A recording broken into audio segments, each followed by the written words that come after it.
Trastornos de ansiedad.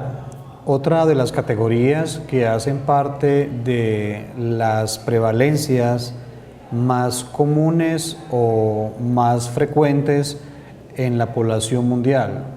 Hoy en día las estadísticas muestran que un alto porcentaje de la población padece de ansiedad. Pero igual que hicimos el ejercicio en otra de las presentaciones, se hace necesario diferenciar la ansiedad normal y la ansiedad patológica, argumentando que si bien la ansiedad sigue siendo una emoción primaria, quiere decir que hace parte de nuestro sistema de supervivencia. Los teóricos mencionan que la ansiedad tiene tres componentes básicos: un componente subjetivo o cognitivo, un componente fisiológico o somático y un componente motor o conductual. Una forma de interpretar esto es decir que la ansiedad se refleja a través de un componente subjetivo, fisiológico y comportamental o conductual. Cuando se habla del componente subjetivo, quiere decir que necesitamos de nuestra propia cognición, como es la percepción en este caso, para poder determinar cuándo una situación genera ansiedad o no. Como dirían los psicólogos cognitivos, lo que realmente me produce alteración emocional no es lo que sucede a nuestro alrededor, sino que es mi interpretación. Y la interpretación obedece precisamente a un proceso cognitivo.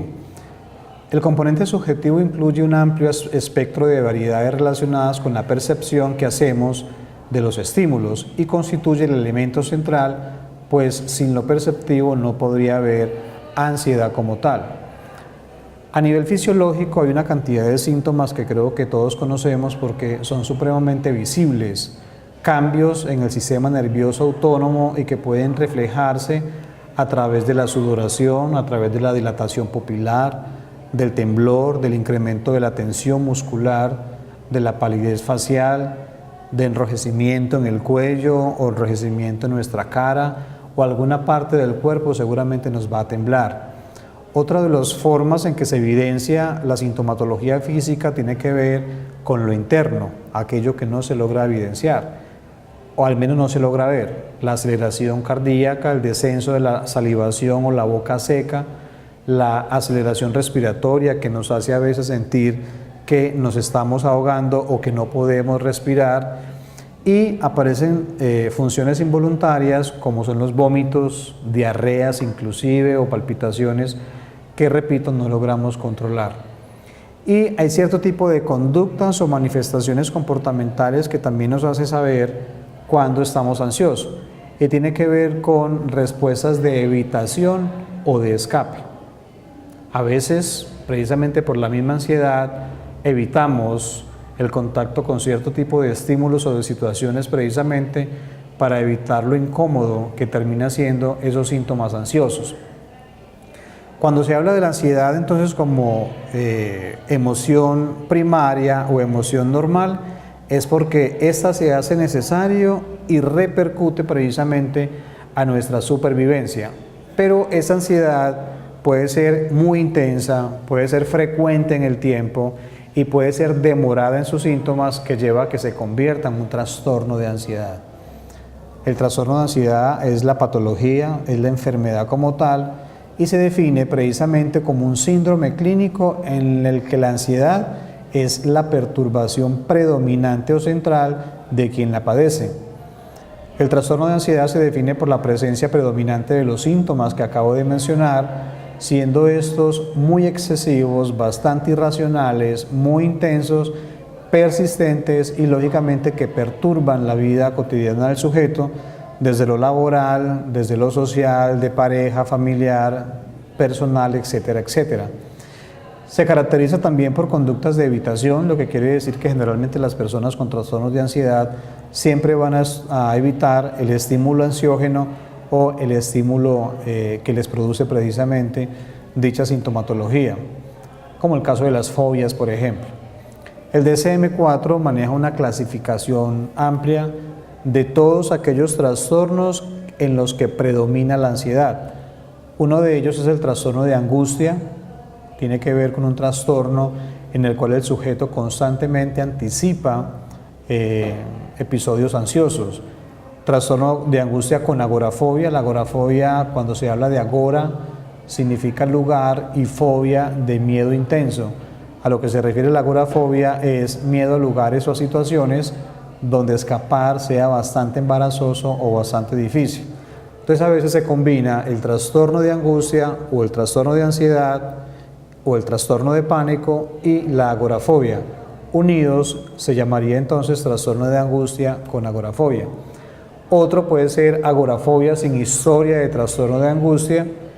También es el trastorno de ansiedad generalizada, que generalmente se da en aquellas personas que viven una continua preocupación por situaciones negativas que pueden suceder a futuro.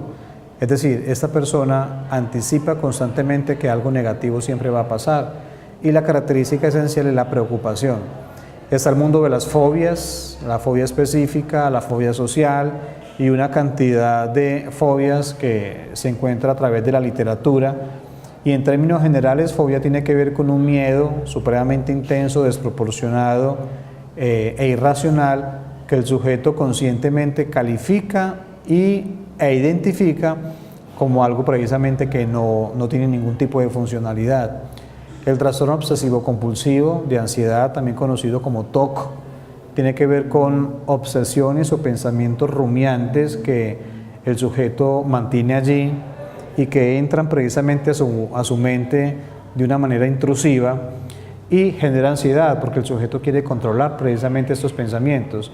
Para ello, entonces, busca hacer comportamientos repetitivos o rituales para neutralizar dichas obsesiones. Esos rituales se llaman compulsiones. También está el trastorno por estrés postraumático, que tiene que ver, junto con el agudo, tiene que ver con traumas que haya vivido el sujeto, tiene que ver con episodios en los que el sujeto haya estado al borde de un peligro bastante fuerte y en la que haya estado amenazado su vida. A veces el recordar esto, los famosos flashbacks, el sujeto lo vive como si estuviera volviendo a pasar, y eso le genera bastante ansiedad. Y existen los trastornos de ansiedad debido a la enfermedad médica o que están relacionadas con la enfermedad médica, el consumo de sustancias, y el trastorno de ansiedad no especificado, que, como lo decía, tiene que ver con aquel grupo o aquel síndrome que no cumple los suficientes síntomas para determinar un cuadro ansioso como tal. Si quisiera resumir este asunto, diría lo siguiente: 1. La ansiedad, emoción primaria necesaria para la supervivencia.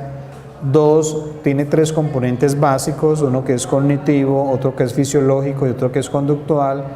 3. Cuando esta ansiedad es supremamente intensa, frecuente y duradera en el tiempo, que altera la vida cotidiana, ya se habla de un trastorno de ansiedad. Y dentro del DSM-4 van a encontrar la categoría o dentro de la categoría estas clasificaciones que les acabo de mencionar.